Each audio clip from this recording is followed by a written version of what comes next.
Good morning students.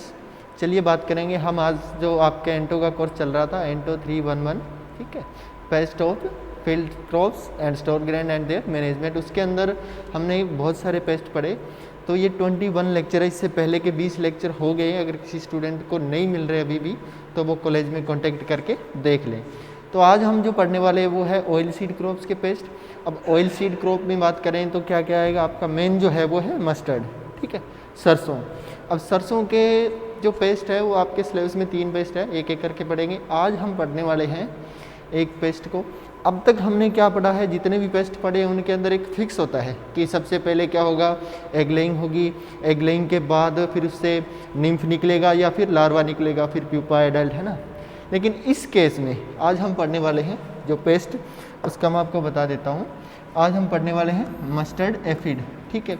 तो ये aphid जो है इसका एक अलग जो इसके अंदर चेंजेस है वो क्या है, ये एग के साथ साथ, ठीक है, एग्स तो सारे इंसेक्ट देते हैं, एग्स के साथ साथ ये क्या है, डायरेक्ट बर्थ भी करता है, यानी कि ये डायरेक्ट निम्फ को जन्म भी देता है। समझ रहे हो, यानी कि एग तो एग भी देता है प्लस क्या है कई बार, या फिर बात करें इसके अंदर अलग अलग जो स्पीसीज है उसके आधार पर ये क्या है, डायरेक्ट जो है निम्फ को जन्म देता है बिना एग लेइंग के, ठीक है। इसको क्या बोलते हैं, विविपेरिटी बोलते हैं। इसको आगे क्या क्या है इसके बारे में पढ़ेंगे। तो सबसे पहले बात करते हैं साइंटिफिक नेम की। इसका साइंटिफिक नेम होता है लिफाफिस इरेसिमी, ठीक है, लिफाफिस इरेसिमी। और फैमिली है इसकी एफिडिडी। ये बहुत ईजी है याद रखना, कोई भी एफिड हो उसकी फैमिली क्या होगी, एफिडिडी ही होगी, और ऑर्डर क्या होगा उसका, हेमिप्टेरा, ठीक है, हेमिप्टेरा ऑर्डर हो गया। अब इसके अंदर सब ऑर्डर है होमोप्टेरा, याद रहे तो ठीक है, नहीं तो इतना जरूरी नहीं है याद रखना। वैसे इसका मतलब क्या होता है मैंने आपको पहले बताया, होमो का मतलब क्या होता है, इक्वल, और टेरा का मतलब क्या होता है, विंग्स, यानी कि जो दोनों विंग्स होगी, फोर विंग और हाइड विंग, वो क्या है एक जैसी होगी, यानी कि दोनों ही मेम्ब्रेनस होगी। जैसे अगर बात करें बीटल्स में क्या होता है, फोर विंग जो होते हैं वो थोड़े हार्ड होते हैं जिनको इलाइट्रा बोलते हैं, वैसे इसके अंदर ऐसा कुछ नहीं होता है। अब बात करेंगे होस्ट प्लांट्स की। तो होस्ट प्लांट के जितने भी आपके ऑयल सीड क्रॉप्स हैं, ठीक है, ऑयल सीड क्रॉप हैं जितनी भी, वो प्लस सरसों कुल के जितने भी, इस कुल के सरसों की जो फैमिली है उससे रिलेटेड जितने भी क्रॉप के प्लांट हैं वो उन सब में क्या है, इसका अटैक होता है। अब बात करेंगे नेचर ऑफ डैमेज की। तो नेचर ऑफ डैमेज में मैं आपको बता दूं एफिड है। अब यहाँ बात क्या हो रही है, हेमिप्टेरा ऑर्डर की। तो हेमिप्टेरा ऑर्डर में क्या क्या चीज़ें कॉमन होती है मैंने आपको बताया। एक तो इनकम्प्लीट मेटामॉर्फोसिस होगा, कितनी स्टेज होगी, 3, प्लस माउथ पार्ट कैसे होते हैं, सकिंग टाइप के, पियर्सिंग एंड सकिंग, चुभाने और चूसने वाले, ठीक है, यानी कि ये क्या करते हैं, प्लांट से उसका रस को चूसते हैं, ठीक है। तो ये हो गया, ये इसकी क्या है, कॉमन चीज़ें हैं। लाइफ साइकिल में 3 स्टेज होती है। अब इसके इस कंडीशन में क्या होता है कि जब डायरेक्ट बर्थ करेगा, यानी कि डायरेक्ट निम्फ को जन्म देगा, तो उस कंडीशन में क्या हो जाएगी, जो एग वाली स्टेज है वो स्किप हो जाएगी, सिर्फ 2 स्टेज होती है। चलिए बात करेंगे इसके बारे में। सबसे पहले हम बात करते हैं इसका जो नेचर ऑफ डैमेज है, इसके बारे में मैं आपको बता दूं। मान लीजिए ये कोई प्लांट है, ठीक है, सरसों का कोई पौधा है। अब इस कंडीशन में क्या होता है, इसका सबसे पहले तो बात करें डैमेज की, है ना। तो ध्यान रखना इसका डैमेज रूट्स को छोड़ के, ठीक है, प्लांट की जो रूट होती है, जड़ जो होती है उसको छोड़ के बाकी टोटल, अगर वो चाहे लीफ है, ठीक है, लीफ होगी, या फिर बात करें बड्स होगी, स्टेम हो गया, ठीक है, तो जितने भी बाकी पार्ट्स बच गए उन सब में इसका डैमेज होता है। ये क्या करता है, इसके जो माउथ पार्ट होते हैं वो इसी प्रकार के होते हैं, पियर्सिंग सकिंग टाइप के। तो ये क्या करता है, जो लीफ होती है, ठीक है, पत्तियां जो होगी, ठीक है, लीफ जो होती है, लीफ से क्या होगा कि ये जो है सक करने का काम करेगा, यानी कि यहाँ से ये क्या है, सक करेगा। इसका जो शेप है, यानी कि प्लांट का जो जूस कंटेंट होता है उसको सक करते हैं। इससे क्या होगा, अब हेमिप्टेरा ऑर्डर में मैंने आपको एक चीज़ और भी बताई थी, वो क्या कि हेमिप्टेरा ऑर्डर के जितने भी पेस्ट है वो क्या करते हैं, हनी ड्यू का सिक्रेशन करते हैं। बताया था किसका, हनी ड्यू का। एक चिपचिपा पदार्थ होता है हनी ड्यू, इसको बोलते हैं हनी ड्यू का सिक्रेशन करेगा। इससे क्या होगा, अब यहाँ पे हनी ड्यू का सिक्रेशन हो गया, इससे क्या होगा, इसके ऊपर ये क्या है हनी ड्यू, इससे क्या होगा, इसके ऊपर शूटी मोल्ड लग जाएगी, यानी कि फंगस जो होती है फंगस लग जाएगी। इससे क्या होता है, स्टार्टिंग की जो स्टेज होती है उसमें कहीं कहीं पे प्लांट पे क्या है ब्लैक कलर के चकत्ते दिखाई देते हैं, धब्बे दिखाई देते हैं, लेकिन बाद में जब बहुत ज़्यादा डैमेज हो जाता है उस कंडीशन में पूरा जो प्लांट है वो कैसा दिखाई देने लगता है, ब्लैक कलर का। ठीक है, लेकिन इस केस में एक और चीज़ होती है, वो क्या कि जब हनी ड्यू का सिक्रेशन होता है, ठीक है, हनी ड्यू का जब सिक्रेशन होता है तो इसके साथ साथ एक चीज़ जो ध्यान देने वाली है वो क्या है कि इससे कॉमन सेलिज्म भी होता है यहाँ पे। अब कॉमन सेलिज्म क्या है पहले मैं आपको बता देता हूँ। कॉमन सेलिज्म को बोलते हैं सहजीविता, सहभोजिता। अब होता क्या है इसका मतलब क्या है, कोई भी दो चीज़ें, ठीक है, एक ये है एक ये है, ये आपस में क्या करती है, बॉन्ड बना के रहते हैं। ठीक है, ये पेस्ट है एक, मान लीजिए एक ये पेस्ट है या कोई भी लिविंग ऑर्गेनिज्म है, तो ये क्या है आपस में बॉन्ड बना के रहते हैं। बॉन्ड का मतलब कुछ ऐसा कि इससे इसको फ़ायदा होता है और इससे इसको फ़ायदा होता है, यानी कि दोनों आपस में एक दूसरे पे लाभदायक होते हैं, दोनों को एक दूसरे से लाभ मिलता है। अब ये चीज़ जो है इस केस में होती है। अब क्या होगा, हनी ड्यू आएगा, समझ रहे हो, यानी कि जब हनी ड्यू का सिक्रेशन होगा उस कंडीशन में क्या होगा, इस हनी ड्यू की वजह से यहाँ पे क्या आएगी, एक तो हनी बी मधुमक्खी जो होती है वो यहाँ पे आने लग जाती है इस प्लांट के ऊपर, प्लस एंड्स जो है यानी कि चींटियाँ जो है वो आने लग जाएगी। अब इस केस में क्या होता है, मान लीजिए प्लांट में क्या होगी, ये एंड्स ये आ गई यहाँ पे, ठीक है, शूटी मोल्ड हुई, इसकी वजह से यहाँ पे क्या है, ये एंड्स आ गई।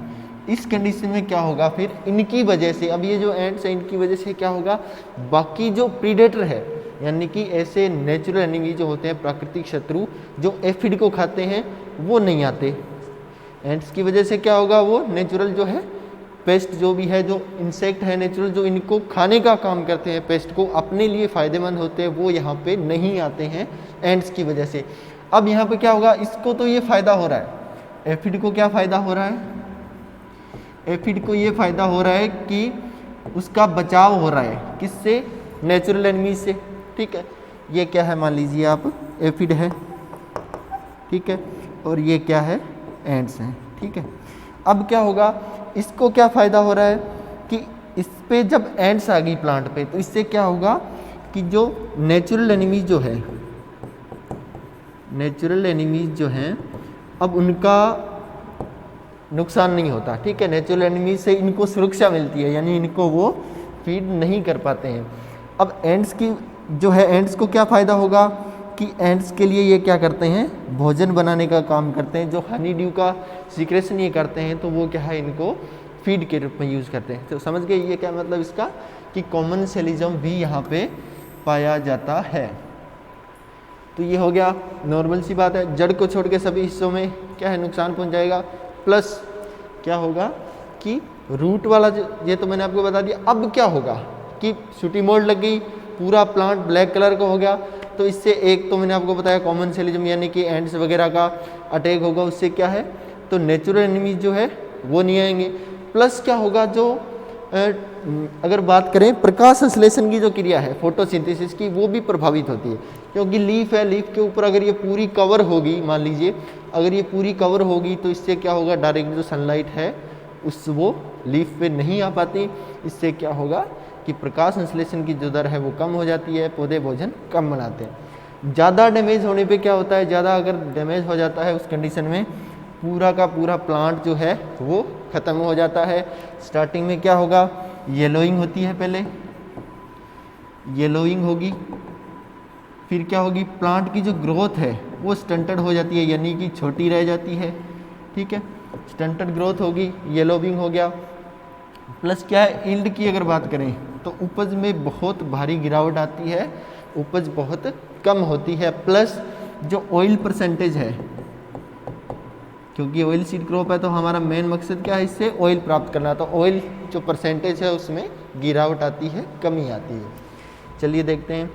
तो सबसे पहले क्या है, except from whole plant except root. मैंने आपको बता दिया कि जड़ों को छोड़ के बाकी सभी हिस्सों से क्या करता है, ये सेप सक करता है। अब क्या इन ग्रुप्स यानी कि ग्रुप के अंदर अटैक करते हैं, ठीक है। Attack on soft part of plant and leaves, ठीक है। जो भी प्लांट के सॉफ्ट पार्ट है उन सब पे और पत्तियों पे ये क्या करते हैं, फीड करते हैं, नुकसान पहुंचाते हैं। फिर क्या होगा उससे, स्टंटेड ग्रोथ छोटी रह जाएगी प्लांट की। येलोविंग ऑफ प्लांट यानी कि पादप जो है वो क्या है, पीला पड़ने लगता है। फिर है ड्राइंग, सूखने लगता है। हनी ड्यू सिक्रेशन, ये मैंने आपको बताया हेमिप्टेरा में कॉमन है, सभी क्या हनी ड्यू का सिक्रेशन करते हैं। डिक्रीज ऑयल परसेंटेज, ये भी मैंने आपको बता दिया, जो ऑयल परसेंटेज जो होता है वो क्या होता है, कम हो जाता है। कॉमन सेलिजम पाई जाती है विद एंड्स। अब क्या इसका जो मेन डैमेज होता है वो कहाँ होता है, दिसंबर जनवरी का जो महीना होता है, ठीक है। दिसंबर जनवरी का यानी कि जब सर्दियाँ जाने वाली होती है या जाने के बात करें धीरे धीरे कम होती है वापस, उस समय इसका अटैक बहुत ज़्यादा होता है। जब क्या होता है, बादल छाए रहते हैं आकाश में, ठीक है, और हल्की हल्की जो फुहार पड़ती है यानी कि हल्की हल्की बरसात होती है और वातावरण में क्या है, नमी रहती है, तो उस वजह से क्या होता है कि वो जो वातावरण है वो इसके लिए क्या है, सूटेबल होता है और उस कंडीशन में इसका अटैक जो है वो डबल हो जाता है और भी बढ़ जाता है।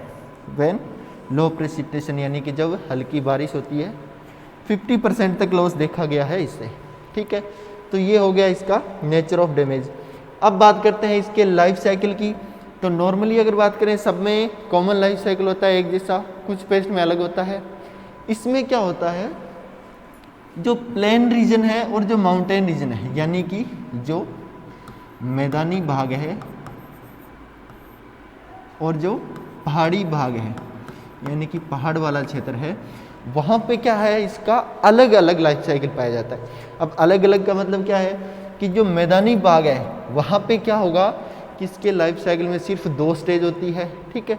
यानी निम्फ बनेगा, निम्फ से एडल्ट, जो फीमेल होती है वो डायरेक्ट क्या करती है, बर्थ किसको करती है, निम्फ जो होती है उनको जन्म देती है, तो इससे क्या एग वाली स्टेज स्किप हो जाती है। लेकिन माउंटेन में क्या होता है, पहाड़ी जो क्षेत्र है वहाँ पे 3 स्टेज पाई जाती है। मैदानी में क्या होगा, 2 स्टेज, और पहाड़ी में 3 स्टेज होती है, 3 स्टेजेस, ठीक है। अब बात करते हैं सबसे पहले प्लेन रीजन की यानी कि जो मैदानी भाग है। यहाँ पे क्या है, अब ये लिखा हुआ वर्ड पार्थेनोजेनेसिस। पार्थेनोजेनेसिस का मतलब क्या होता है कि बिना, पार्थेनोजेनेसिस का मतलब क्या होता है, बिना निषेचन के एग लेइंग करना, ठीक है। यानी कि इसके अंदर पार्थेनोजेनेसिस भी पाया जाता है, यानी कि बिना निषेचन की भी क्या है, ये निम्फ को जन्म देती रहती है। तो इसमें क्या है, पार्थेनोजेनेसिस भी पाई जाती है, ठीक है। और एक ये क्या होते हैं, ओवोविविपेरस होते हैं, ठीक है। क्या होते हैं, ओवोविविपेरिटी लिखा हुआ ना सबसे पहले, ओवोविविपेरिटी। इसका मतलब क्या है कि ये एग्स को नहीं दे के क्या करती है, डायरेक्ट निम्फ जो होती है उनको जन्म देते हैं, तो इसको क्या बोलते हैं, ओवोविविपेरिटी, ठीक है। नवंबर दिसंबर का जो महीना होता है उसके अंदर इनका डैमेज बहुत ज़्यादा होता है, या बात करें जनरेशन बहुत ज़्यादा बढ़ जाती है, ठीक है। ऑल्सो फाउंड पार्थेनोजेनेसिस यानी कि इसके अंदर पार्थेनोजेनेसिस भी पाया जाता है, अनिषेक जनन जिसको बोलते हैं हिंदी में, यानी बिना निषेचन के भी ये क्या है, जो है डायरेक्ट निम्फ को जन्म देते रहते हैं। फिर है निम्फ चेंज इनटू एडल्ट, ठीक है। एडल्ट में बदल जाते हैं मात्र 3 से 7 दिन के अंदर, बहुत छोटा लाइफ साइकिल होता है, 3 से 7 दिन के अंदर कंप्लीट हो जाता है और नई जनरेशन स्टार्ट हो जाती है। बहुत सारी जनरेशन इनकी पाई जाती है। विंग्ड एफिड जो होते हैं, इसमें क्या होता है, एडल्ट जो होते हैं वो दोनों टाइप के होते हैं, विंग्ड भी हो सकते हैं, विंगलेस भी हो सकते हैं, यानी कि कुछ ऐसे होंगे जिनके पंख पाए जाते हैं, कुछ ऐसे होंगे जिनके विंग्स नहीं होते हैं या विंगलेस होते हैं। तो जो विंग्ड एफिड होते हैं उनको क्या बोलते हैं, एलेट। एग्जाम में पूछ लिया जाता है कई बार, जो आपका न्यू टाइप वाला हिस्सा है उसमें एलेट। अब बात करेंगे माउंटेन की, ठीक है, यानी पहाड़ी जो रीजन है, ठीक है। पहाड़ी जो रीजन है वहाँ पे क्या है, 3 स्टेज पाई जाती है, ठीक है। एग, निम्फ और एडल्ट, ठीक है। एग सबसे पहले एग लेइंग होगी, एग लेइंग के बाद क्या है, प्लांट लीव्स वगैरह पे एग लेइंग करेंगे, वहीं पे क्या निम्फ निकलेंगे जो रस चूसने का काम करते हैं, उससे फिर एडल्ट में बदलेंगे, एडल्ट से वापस फिर क्या है एग लेइंग स्टार्ट हो जाती है। अब क्या होता है इसके अंदर एक चीज़ ध्यान रखना, पॉलीमॉर्फिज्म पाई जाती है। अब पॉलीमॉर्फिज्म का मतलब क्या होता है, बहुकारी की या बात करें इसको बोलते हैं, यानी कि बहुत सारे रूप पाए जाते हैं। ये जो निम्फ स्टेज है, अभी हम निम्फ की बात कर रहे हैं, निम्फ प्लस एडल्ट दोनों की बात करेंगे चलो, यानी कि इनके अंदर क्या है बहुरूपता पाई जाती है। क्या पाई जाती है, बहुरूपता, यानी कि अलग अलग रूप होते हैं, अलग अलग चेंजेस आते हैं इनके अंदर, जिसको क्या बोलते हैं पॉलीमॉर्फिज्म बोलते हैं। ठीक है, बहुकारी की। अब देखिए होता क्या है, अब बात करें अलग अलग टाइप्स दिए हुए, ध्यान रखना अगर ये याद रहे तो बहुत अच्छी बात है, याद नहीं रहे तो भी कोई बात नहीं। अब कोई बात नहीं का मतलब ये नहीं है कि नंबर नहीं कटेंगे, यानी कि जो लिखेगा, अगर मान लीजिए बड़ा क्वेश्चन आ जाए आपके एग्जाम में कि आपको मस्टर्ड जो है एफिड उसको डिस्क्राइब करना है, तो उसमें अगर आप ये चीज़ लिखोगे तो ज़्यादा बेटर रहेगा। बस ये जो इसकी अगर बात करेंगे जो 5 टाइप है, इसके अंदर जो है वो बहुत ईजी है। 5 टाइप जो है उनका नाम याद रखना है आपको बस। तो देखिए क्या है, सबसे पहले बात करेंगे फंडेट्रिस। अब ये क्या फंडेट्रिस क्या होती है, वो फीमेल होती है। अब देखिए विंटर सीजन के अंदर ये क्या करती हैं, विंटर सीजन में जो एग स्टेज इनकी होती है वो विंटर सीजन में किस में रहती है, डोरमेंसी में, यानी कि नवंबर से जनवरी तक रिमेन इन एग स्टेज, यानी कि एग स्टेज में बने रहते हैं। उसके बाद जनवरी के बाद फरवरी का जो मंथ आता है उसमें क्या है फीमेल निकल के आती है। ठीक है, निम्फ निकलेंगे फीमेल। अब ये क्या है हैचिंग से फीमेल निकलेगी, ये क्या करती है दीज फीमेल, इनको क्या बोलते हैं फंडेट्रिस, यानी कि एग से हैचिंग होने के बाद जो फीमेल निकलती है उनको क्या बोलते हैं फंडेट्रिस। अब फंडेट्रिस है, अब ये क्या करती है डायरेक्ट बर्थ देती है किसको, निम्फ को, यानी कि निम्फ को डायरेक्ट जन्म देगी। अब इससे क्या होगा, निम्फ को डायरेक्ट जन्म देगी, इसके बाद चेंज हो जाएगा, यानी कि ये फर्स्ट है। इसके बाद ये क्या है, जब ये निम्फ एडल्ट में बदलेंगे, ये निम्फ एडल्ट में बदलेंगे और वो वापस से एग लेइंग करेंगे या निम्फ को जन्म देंगे तो वो अलग चीज़ हो जाएगी।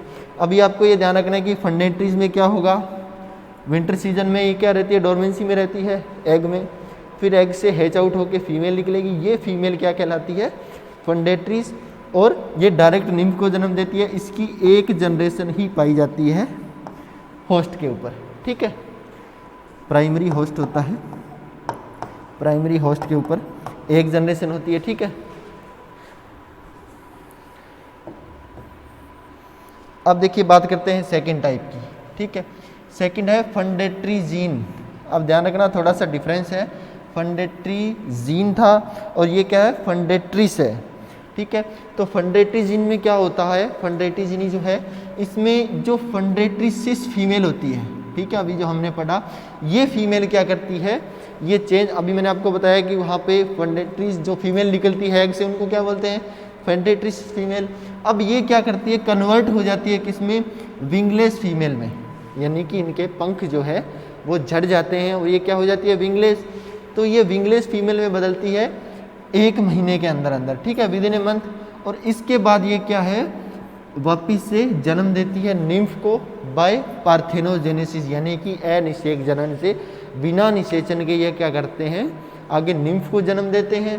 इनको क्या बोलते हैं फंडेट्री जीन बोलते हैं।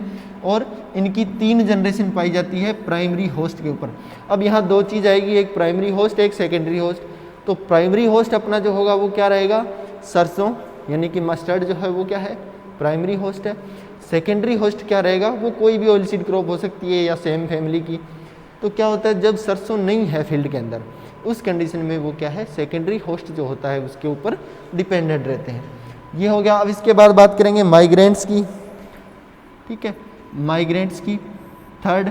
अब ये क्या है जो फंडेट्री जीन फीमेल है, ठीक है ना, इसके निम्फ क्या कहलाते हैं माइग्रेंट्स कहलाते हैं, आपस में इंटरकनेक्टेड है सब। ठीक है, तो निम्फ ऑफ फंडेट्री जीन फीमेल्स क्या है, ये क्या है कन्वर्ट हो जाते हैं किसमें विंग्ड फीमेल में। अब ध्यान रखना यहाँ विंगलेस थे, लेकिन ये जो निम्फ को जन्म देगी वो जो फीमेल में बदलेंगे वो क्या होंगे विंग्ड होंगे, यानी कि उनके पंख पाए जाएंगे, तो विंग्ड फीमेल होगी। ठीक है, अब ये क्या है जब पंख है तो ये क्या करते हैं ये माइग्रेट होते हैं।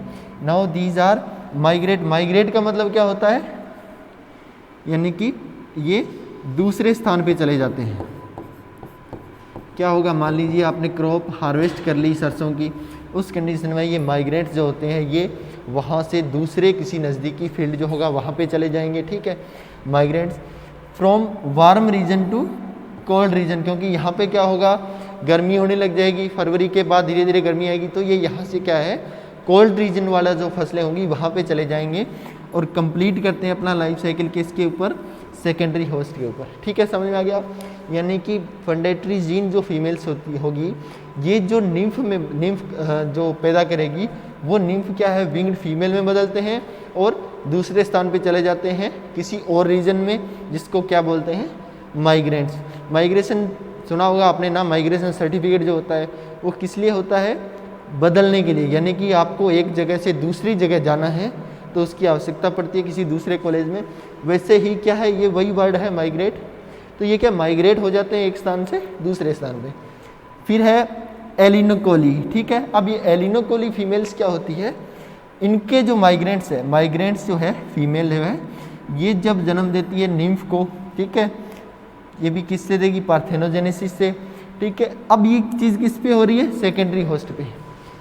यहाँ तक प्राइमरी होस्ट पे था, इसके बाद यहाँ से सेकेंडरी होस्ट स्टार्ट हो गया, यानी कि ये फंडेटरी जो है फीमेल, इनके निम्फ से जो फीमेल बनेगी वो माइग्रेट हो जाते हैं और कहाँ चले जाते हैं, सेकेंडरी होस्ट पे। अब यहाँ से सेकेंडरी होस्ट स्टार्ट है, ये क्या करेगी, यहाँ पे सेकेंडरी होस्ट के ऊपर ये माइग्रेट फीमेल जो होती है वो निम्फ को जन्म देती है बाय पार्थेनोजेनेसिस। अब ये क्या है, कन्वर्ट हो जाते हैं किस में, विंगलेस फीमेल में वापस से। यहाँ विंगलेस थी, फिर यहाँ पे विंग्ड माइग्रेट होगी, यहाँ पे वापस से क्या आ गई, विंगलेस। तो यहाँ पे विंगलेस फीमेल होगी, यानी कि ये उसी होस्ट के ऊपर क्या है, लगातार फीड करती रहेगी, विंग नहीं है तो वहाँ कहीं जा नहीं सकते, ठीक है। तो विंगलेस फीमेल पैदा करेगी। बाकी सारी चीज़ें सेम होती है, जो फंडेटरी जीन फीमेल्स जो थी इनके हिसाब से बाकी सारी चीज़ें सेम है, बस चेंज क्या है कि ये सेकेंडरी होस्ट पे होता है, ठीक है। अगर इसकी बात करें तो ये किस पे था, प्राइमरी होस्ट पे, और ये किस पे है, सेकेंडरी होस्ट पे। बस इतना सा डिफरेंस है, बाकी सेम है, ये भी विंगलेस है, ये भी विंगलेस है, ठीक है। बाकी होता पार्थेनोजेनेसिस से ही है दोनों ही, ठीक है। ये हो गया। अब इसके बाद क्या होगा, फिफ्थ जो है सेक्सुपरी। अब ये जो सेक्सुपरी स्टेज होती है इसको क्या बोलते हैं कि अब जो पैदा करती है, यानी कि ये वाले जो है एलिनोकोली जो है, एलिनोकोली फीमेल्स के द्वारा जो निम्फ पैदा किए जाते हैं, ठीक है, पार्थेनोजेनेसिस से, ये क्या करते हैं कि विंटर सीजन के अंदर दिए जाएंगे और ये कन्वर्ट हो जाते हैं किसमें, विंग्ड फीमेल में वापस से। अब विंग्ड फीमेल आ गई, फिर से विंग्ड फीमेल आ गई, तो ये क्या करते हैं कि वापस से किस पे जाएंगे, प्राइमरी होस्ट के ऊपर, ठीक है। एक जनरेशन पाई जाती है इनकी सेकेंडरी होस्ट के ऊपर, उसके बाद ये क्या है, मूव्ड टू प्राइमरी होस्ट, वापस से कहाँ चले जाते हैं, प्राइमरी होस्ट पे, फिर वापस से वो स्टेज जो है इनकी स्टार्ट हो जाती है। इसके बाद है सेक्सुअल्स, लास्ट जो है सेक्सुअल्स में क्या होता है कि निम्फ, इसमें भी क्या है, निम्फ प्रोड्यूस होते हैं, ठीक है, किससे, जो सेक्सुपरी फीमेल्स होती हैं इनके द्वारा, ठीक है। अब ये क्या होता है, ये जो विंग्स होगी, सॉरी ये जो फीमेल्स होगी, ये बाद में कन्वर्ट हो जाते हैं किसमें, निम्फ जो है वो मेल और फीमेल में, ठीक है। यानी कि इसके द्वारा जो निम्फ प्रोड्यूस किए जाते हैं वो बाद में चेंजेज हो जाती है किसमें, मेल और फीमेल दोनों अलग अलग। मेल जो होंगे वो क्या होंगे, विंग्ड होंगे, यानी कि उनके विंग्स होते हैं, और फीमेल क्या होगी, विंगलेस होती है, ठीक है। ये क्या करती है, एग लेइंग का काम करती है। अभी तक हमने क्या पढ़ा, ये डायरेक्ट किसको बर्थ कर रही थी, किसको जन्म दे रही थी, निम्फ को। लेकिन ये जो स्टेज है ये क्या करती है, ये एग्स देती है, ठीक है, एग लेइंग का काम करती है। Lay eggs on primary host which are remain in dormancy, जो कि क्या है, सुसुप्तावस्था में रहती है विंटर सीजन के अंदर, और उसके बाद क्या है, फिर से उससे हैच होके और फिर फीमेल बाहर आती है in winter season. And then फंडेट्रिसिस, यानी कि जो फर्स्ट टाइप हमने पढ़ा था वो फीमेल क्या है, इमर्ज आउट होती है, बाहर निकल के आती है, ठीक है। यानी ये स्टेज होगी, इसमें क्या है, मेल और फीमेल अलग अलग हो गए। अब यहाँ पे क्या है, ये एग लेइंग का काम करते हैं किस पे, प्राइमरी होस्ट पे, ये ना। उससे क्या होगा, फिर वो जो फीमेल निकलेगी इसको क्या बोलेंगे, फंडेट्रिसिस बोलेंगे, और इसके बाद ये वापस से पूरे जो है चलता रहता है। इतना मुश्किल नहीं है, देख लेना, अच्छे से याद हो जाएगा आराम से, ठीक है। अब इसकी बात करें तो एक साल में लगभग 16 जनरेशन जो है पाई जाती है। एफिड की बात करें तो एक साल में लगभग इसकी 16 जनरेशन पाई जाती है, 16 जनरेशन। फिर बात आती है एडल्ट की, ठीक है। एडल्ट क्या है, दोनों टाइप के हो सकते हैं, विंग्स और विंगलेस। विंग्ड और विंगलेस यानी कि उनके विंग्स हो भी सकते हैं और नहीं भी। साइज इसका बहुत छोटा होता है, जो 1 सेंटीमीटर होता है उसका 10वां हिस्सा जो होता है वो क्या होता है, इसका साइज होता है। फिर अगर बात करें कलर की तो ग्रीन या फिर लाइट ग्रे कलर का होता है। विंग्स दोनों ही मेम्ब्रेनस होती है, ये मैंने आपको बता दिया पहले ही। तभी तो ये क्या है, सब ऑर्डर इसका क्या है, होमोप्टेरा। होमोप्टेरा यानी कि दोनों विंग्स जो है सेम होती है, मेम्ब्रेनस होती है। अब क्या है, एक चीज़ लिखी हुई है, costa and subcosta veins are not found. ये इसके कैरेक्टरिस्टिक्स बता रहे हैं आपको कि आप कैसे पहचानोगे, ठीक है। तो बात करें जिनके विंग्स होते हैं, अब दोनों ही हैं विंग्ड और विंगलेस। जो विंग होते हैं उनमें भी क्या होगा, कभी विंग की स्ट्रक्चर पड़ी हो तो इसके अंदर क्या अलग अलग वेन्स बनी होती है। ये जो फर्स्ट वेन होती है इसको क्या बोलते हैं, कोस्टा। सेकंड होती है उसको बोलते हैं सब कोस्टा,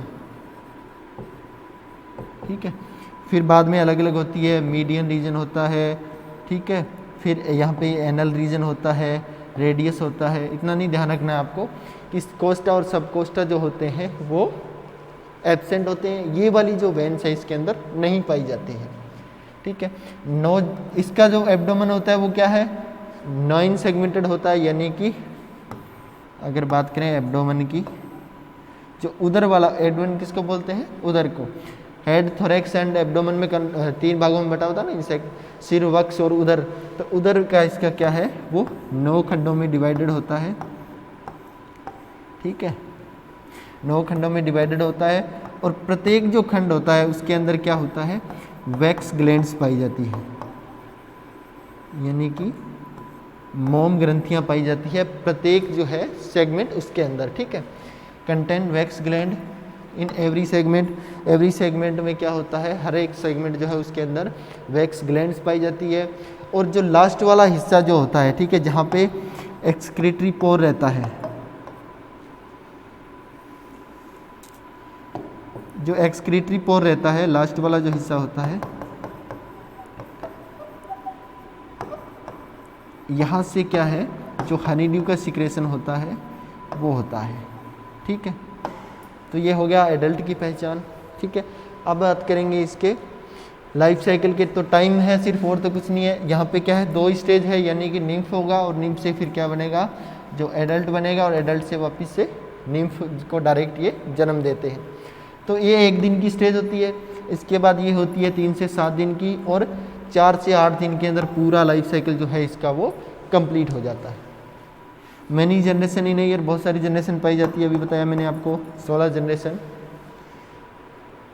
यह डायग्राम अभी आपने कभी देखा हो, सरसों की क्रॉप जहाँ होती है उसमें कभी ध्यान से देखना, लगभग चांस होता है कि आपको मिल जाएगा।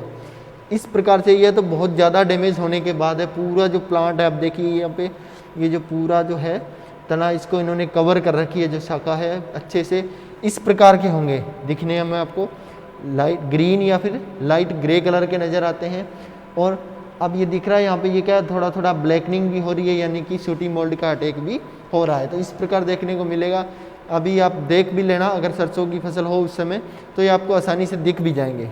जो एफिड है बहुत ही इम्पोर्टेंट पेस्ट है इसका, मस्टर्ड का, अच्छे से देख लेना भी। फिर बात करेंगे इसके मैनेजमेंट की।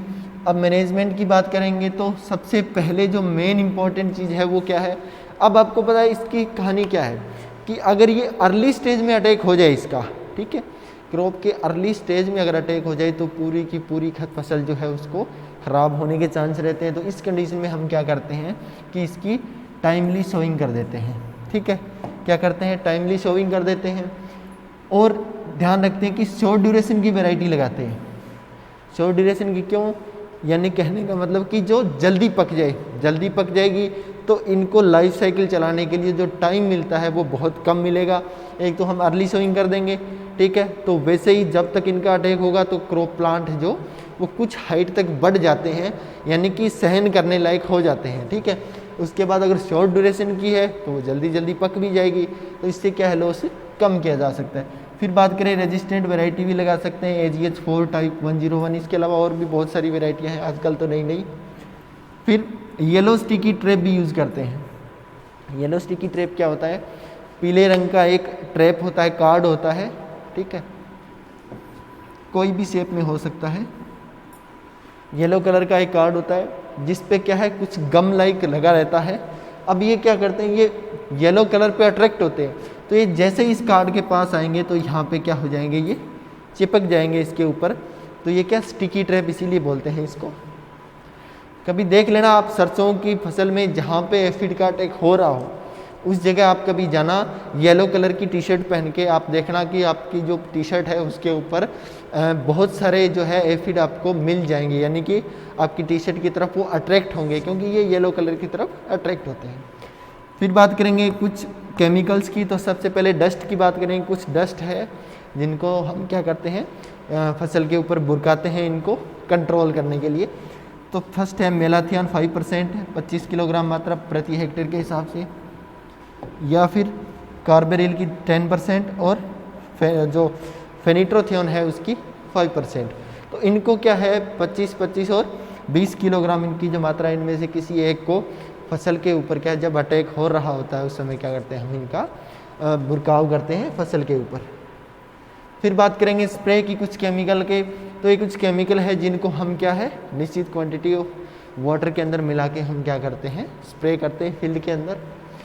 तो क्लोरपायरिफॉस 20 EC, मेथाइल डाइमेटोन 25 EC, या फिर क्विनोलफॉस 25 EC और रोगोर 30 EC, इन सब की क्या है 1 लीटर मात्रा जो है वो प्रति हेक्टेयर के हिसाब से हम जो है 500 से 600 लीटर वाटर जो है उसके अंदर मिला के स्प्रे कर देते हैं फील्ड के अंदर।